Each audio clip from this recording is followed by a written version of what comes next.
Hello बच्चों, हम पढ़ रहे हैं कक्षा 8 का चैप्टर नंबर 5 वर्ग तथा वर्गमूल। इस वीडियो में हम दशमलव संख्याओं का वर्गमूल निकालना सीखेंगे।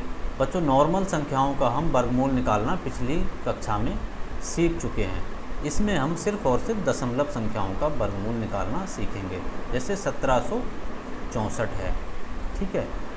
हम क्या करते हैं, जोड़े बनाना शुरू करते हैं बाईं तरफ से। तो इसमें एक चीज़ ध्यान रखना है, दशमलव वाली संख्याओं में दशमलव के बाद की संख्याओं का जोड़ा अलग बनेगा और दशमलव से पहले की संख्याओं का जोड़ा अलग बनेगा। तो दशमलव से पहले की संख्याएं जो होती हैं उनका हम जोड़ा बनाना शुरू करते हैं बाईं तरफ से, ठीक है। जैसे 17 एक ही संख्या है तो ये एक जोड़ा हो गया। और दशमलव के बाद की संख्याओं का जो जोड़ा बनाया जाता है वो दाईं तरफ से बनाया जाता है। दो बातें याद रखना है, दशमलव और दशमलव के बाद की संख्याओं का अलग अलग जोड़े बनाने हैं और दशमलव से पहले की संख्याओं का जोड़ा बाईं तरफ से बनाते हुए चलना है और दशमलव के बाद की संख्याओं का जोड़ा दाईं तरफ से बनाते हुए चलना है, ठीक है। जैसे हमारे पास कोई संख्या है, ये संख्या है, तो दशमलव से पहले की जो संख्याएं हैं उनका जोड़ा बाईं तरफ से इस तरह से बनाते हुए चलेंगे और दशमलव के बाद की संख्याओं का जोड़ा इधर से बनाते चलेंगे, ठीक है। अब हम इसका वर्ग निकालते हैं। यहाँ पर 17 दिया हुआ है तो हमें एक ऐसी संख्या से भाग देना है जिसका वर्ग जो है 17 से कम या 17 के बराबर हो। तो बच्चों, ऐसी संख्या क्या है, 3 है तो 3 तियाँ 9, बहुत कम है। 4 चौक 16, 17 से कम है। 5 पंजे 25, तो 17 से 25 क्या है, 17 से ज़्यादा है। 9 17 से छोटी है तो क्या ले लेंगे, 4 चौक 16, 4 चौक 16 बच्चों, एक बचेगा। और पूरा हम क्या करते हैं, पूरा युग्म उतारते हैं, ठीक है। पूरा युग्म उतार लेंगे 64, ठीक है।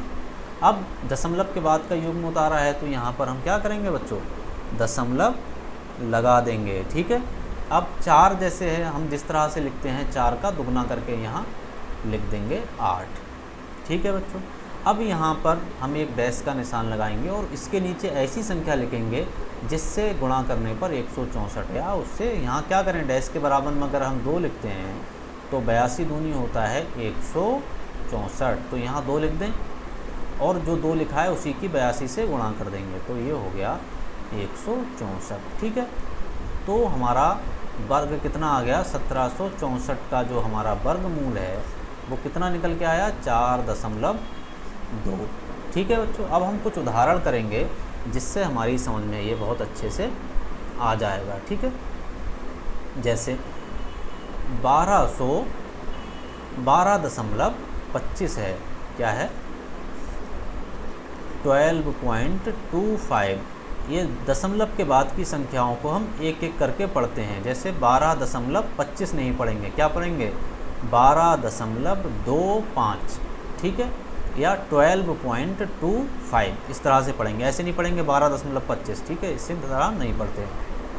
अब क्या करेंगे, यहाँ 12 है तो 3 से भाग देंगे, 3 तियाँ 9, 12 में से 9 जाएगा, कितना बचेगा, 3। और दशमलव के बाद की अगर हम जोड़ा उतार रहे हैं तो यहाँ क्या करेंगे, दशमलव लगा देंगे। 3 जो है उसका क्या करेंगे, हम दुगना करके लिख देंगे 6, ठीक है। अब 6 के बगल में ऐसी संख्या लिखनी है जिससे गुणा करने पर 325 या उससे कम आए। हम देखते हैं, अगर हम 65 लेते हैं, 5 पंजे 25, 5 छक्का 30 और 2 32, 325 आ रहा है।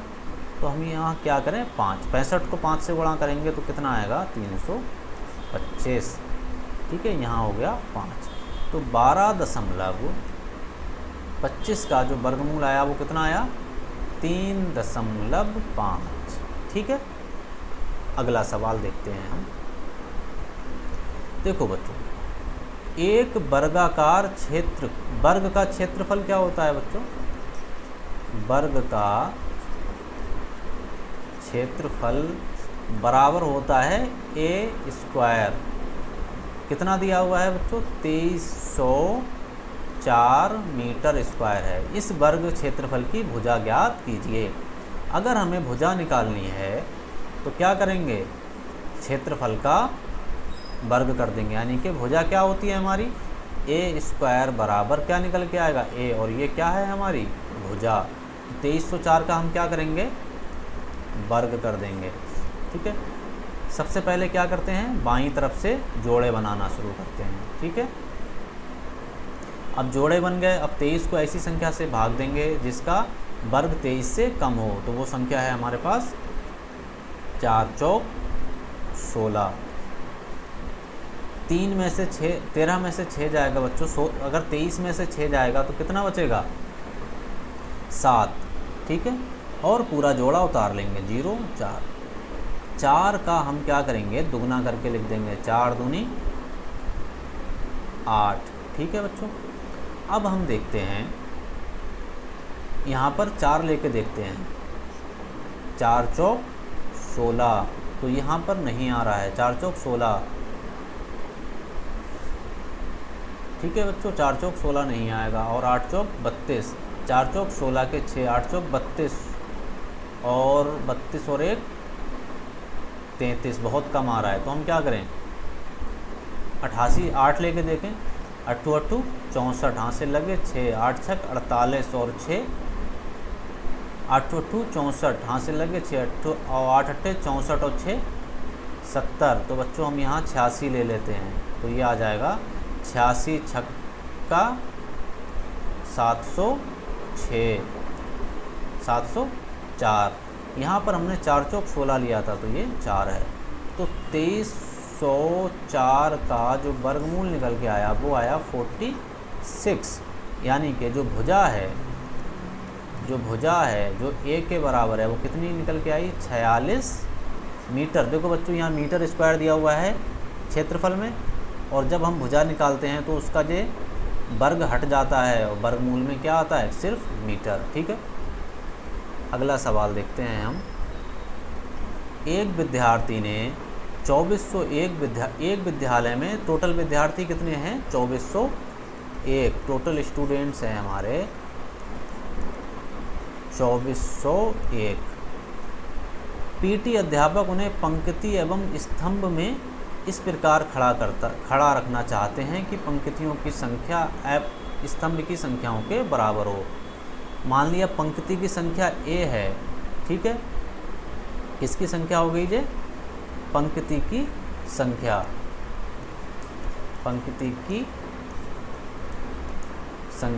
ठीक है, और स्तंभ की संख्या भी कितनी हो गई, ए।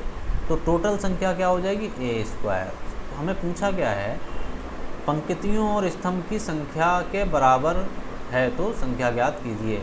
जैसे हमने वर्ग देखा था जिसकी लंबाई और चौड़ाई बराबर होती है, ये भी ए है तो ये भी ए है, इसका क्षेत्रफल क्या हो जाता है, ए स्क्वायर। तो बच्चों को इसी तरह से खड़ा किया हुआ है, यहाँ पर इसी तरह से खड़ा किया हुआ है, जितने लंबाई है उतनी ही चौड़ाई है। तो 2401 का अगर हम वर्गमूल निकाल लेंगे तो हमें बच्चों की संख्या पंक्तियों की संख्या पता चल जाएगी। क्या करेंगे हम, 2401 का वर्गमूल निकालेंगे। 24 को भाग देंगे हम 4 से, 5 से दे नहीं सकते तो 25 हो जाएगा, 4 चौक 16। ठीक है बच्चों, यहाँ हमारा 16 है, 14 में से अगर 16 जाएगा, 24 में से 16 जाएगा तो कितना बचेगा, 8, और ये हमने पूरा उतार लिया। ठीक है, अब 4 का दुगना अगर हम करके लिखेंगे तो 4 का दुगना कितना हो गया, 8। अब हमें देखना है इसके बगल में कौन सी संख्या लेनी है। अगर हम 9 लेते हैं तो 9 नीम 81 का 1, और 8 नीम 72, और 8 80, 801 हो जाएगा। ठीक है बच्चों, तो पंक्तियों की संख्या कितनी होगी, पंक्ति की संख्या कितनी होगी, 29, और स्तंभ की संख्या भी कितनी होगी, स्तंभ की संख्या भी कितनी होगी, 29, यानी कि 29 लोग लाइन में पंक्ति में खड़े हैं और 29 ही स्तंभ में खड़े हैं, और इन दोनों का अगर हम गुणा करेंगे तो कितना आएगा, 2401। ठीक है, अगला उदाहरण देखते हैं। बच्चों इस वीडियो में हम यहीं तक पढ़ेंगे, अगले वीडियो में हम प्रश्नावली 5.4 हल करना सीखेंगे। ठीक है।